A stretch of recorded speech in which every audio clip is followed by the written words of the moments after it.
ان کو بھی حراست میں لیا آج، اور ان کا ایک ویڈیو بیان آیا کراچی ایئرپورٹ سے، اور روتے ہوئے انہوں نے بیان دیا فیصل خان کو، جو کہ بول نیوز کے سے وابستہ ہے۔ انہوں نے کہا کہ مجھے ننگا کیا گیا، مجھے ننگا کر کے مارا گیا۔ اور پھر حلیم عادل شیخ کی طرف آتے ہیں۔ حلیم عادل شیخ ایک مقدمے میں ضمانت لیتے ہیں تو دوسرے مقدمے میں پکڑے جاتے ہیں، دوسرے سے لیتے ہیں تو تیسرے میں۔ حالانکہ عدالتوں کے سخت احکامات ہیں کہ جب تک آپ کے پاس ثبوت نہ ہو تو آپ کسی کو گرفتار نہیں کر سکتے، پہلے ثبوت اکٹھا کریں، اس کے بعد حراست میں لیں کسی کو۔ لیکن باوجود اس کے عدالتی احکامات کے کسی کو بھی دھر لیا جاتا ہے اور شواہد بعد میں اکٹھے کیے جاتے ہیں۔ اس سے کیا ہوتا ہے، مقدمات کمزور ہوتے ہیں اور سنگین نوعیت کے الزامات سے ملزم بری ہونا شروع ہو جاتے ہیں۔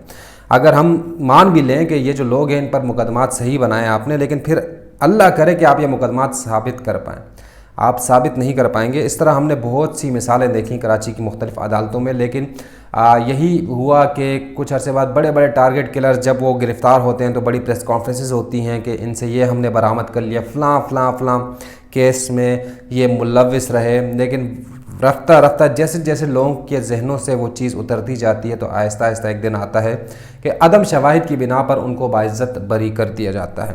یہی جو ہے مزاج ہے اس ملک کی سیاست کا، یہی ہوتا چلا آ رہا ہے، یہی ہوتا چلا آئے گا، اور یہی آگے بھی ہم دیکھتے رہیں گے۔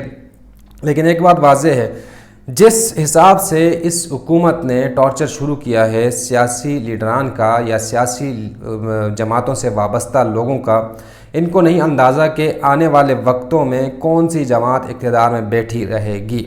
اب سوال یہ اٹھتا ہے کہ کیا مسلم لیگ نون جس طرح آپریشن کر رہی ہے، کیا وہ اپنی ایما پہ کر رہی ہے یا پیچھے سے کوئی زور زبردستی کر رہا ہے؟ اگر مسلم لیگ نون اپنے ایما پر نہیں کر رہی، ان پر کوئی پریشر ڈال رہا ہے، کوئی ٹارچر کر رہا ہے، تو اس کا نتیجہ الٹیمیٹلی نون لیگ پر منفی پڑے گا۔ اس کی وجہ یہ ہے کہ اس وقت اقتدار بظاہر یہی دکھ رہا ہے کہ نون لیگ اقتدار میں ہے، میاں محمد نواز شریف وزیر اعظم پاکستان ہیں۔ اس طرح آپ باقی جو اہم وزارتیں ہیں وہ ان پر آپ نظر دوڑائیں تو آپ کو یہی نظر آئے گا کہ نون لیگ بظاہر نون لیگ کے ہاتھ میں ہی اقتدار نظر آ رہا ہے۔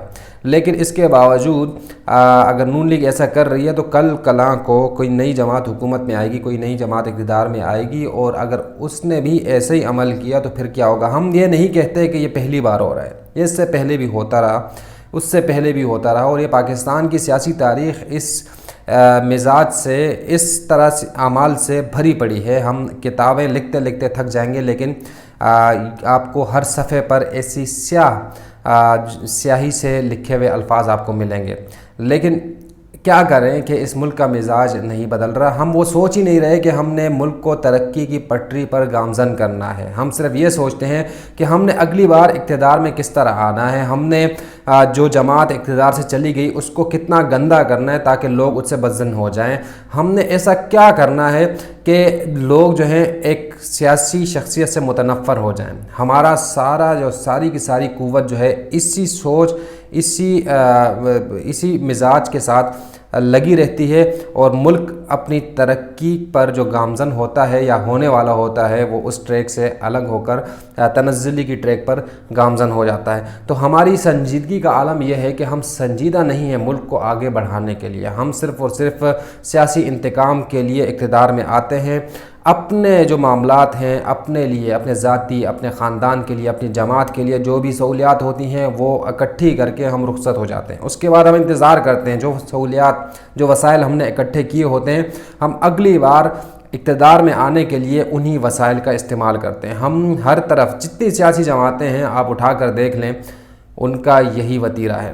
پاکستان تحریک انصاف کا معاملہ کچھ الگ اس طرح ہے کہ پاکستان تحریک انصاف اس وقت پاکستان کی بہت بڑی جماعت ابھر کر آ رہی۔ گزشتہ روز کراچی NA 245 مرحوم عامر لیاقت حسین کی خالی ہونے والی نشست ایک بار پھر PTI نے اپنے نام کی، نہ صرف اپنے نام کی کہ اتنا مارجن لیا کہ سب کو چکنا کر دیا کہ بھی دیکھ لو ہم ابھی زندہ ہیں، اور نہ صرف زندہ ہیں، اس قوت کے ساتھ زندہ ہیں کہ بڑے مارجن سے ہم سیٹیں جیتیں گے۔ تو یہ ایک اشارہ ہے کہ آئندہ جو بھی الیکشن ہوگا اس میں پاکستان تحریک انصاف کامیاب ہوگی، اور پاکستان تحریک انصاف کامیاب ہوتی ہے تو مطلب یہ ہے کہ پاکستان تحریک انصاف کے جو قائد ہیں، جو چیئرمین ہیں عمران خان صاحب، ان کے بیانیہ کو لوگ سپورٹ کر رہے ہیں۔ آپ اگر آپریشن کریں گے، آپ گرفتاریاں کریں گے تو اس کا سخت رد عمل سامنے آئے گا۔ آپ کہتے ہیں کہ عمران خان کے خلاف دہشت گردی کے دفعات کے تحت مقدمہ درج کیا جائے اور ان کو گرفتار کیا جائے۔ آپ اگر گرفتار کریں گے، یہ لاکھوں کروڑوں جو پی ٹی آئی کے سپورٹرز ہیں یہ سڑکوں پر ضرور آئیں گے۔ ان کی وجہ یہ ہے کہ کچھ جو اکثریت ہے اس ملک کی، جو کہ پی ٹی آئی کی صورت میں ابھر کر سامنے آئی ہے، وہ یہ سمجھتی ہے، ان کا یہ ماننا ہے کہ عمران خان ہی ایک واحد قائد ہے اس ملک کا، ایک واحد لیڈر ہے اس ملک کا، جو اس ملک کو بحرانوں سے نکال سکتا ہے۔ یہ ان کی سوچ ہے۔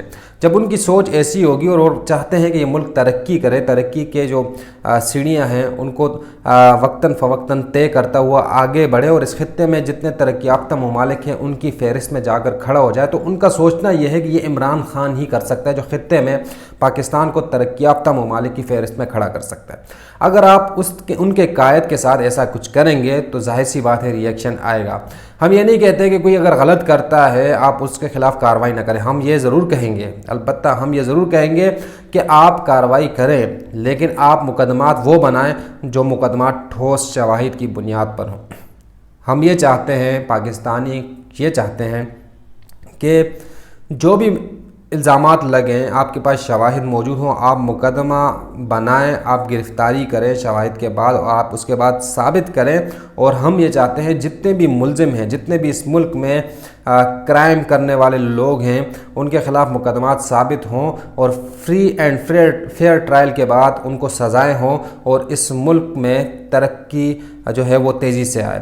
اس ملک کا سب سے بڑا المیہ یہ ہے کہ اس ملک میں اب تک یعنی جتنے بھی طاقتور لوگ ہیں ان کو سزائیں نہیں ہو رہی ہیں۔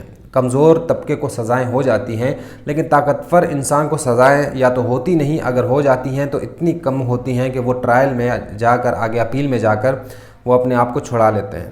تو یہ ایک شکنجے میں یہ قوم پھنسی ہوئی ہے۔ اس شکنجے سے نکالنے کی ایک امید جو پی ٹی آئی کے فالوورز ہیں وہ سمجھتے ہیں کہ عمران خان ان کے لیے ایک امید ہے، تو انہوں نے اندھی تقلید کرنی ہے اپنے قائد کی۔ اگر ان کے قائد کو خدا نخواستہ کچھ ہوتا ہے تو اس ملک میں ایک بہت بڑا سیاسی بحران جنم لے گا۔ یہ لوگ سڑکوں پر نکل آئیں گے، اور جب عوام کا جمع غفیر سڑکوں پر نکلتا ہے تو اس وقت پھر ان کو کنٹرول کرنا ناممکن ہو جاتا ہے۔ اس کی وجہ یہ ہے کہ عوام پھر صرف اور صرف اپنا حق لینا جانتی ہے۔ وہ یہ نہیں جانتے کہ یہ وسائل ہمارے اپنے ہیں، ہمارے خلاف پولیس ہے یا جو بھی ہے، لیکن وہ اپنا حق لینے کے لیے میدان میں نظر آئیں گے آپ کو۔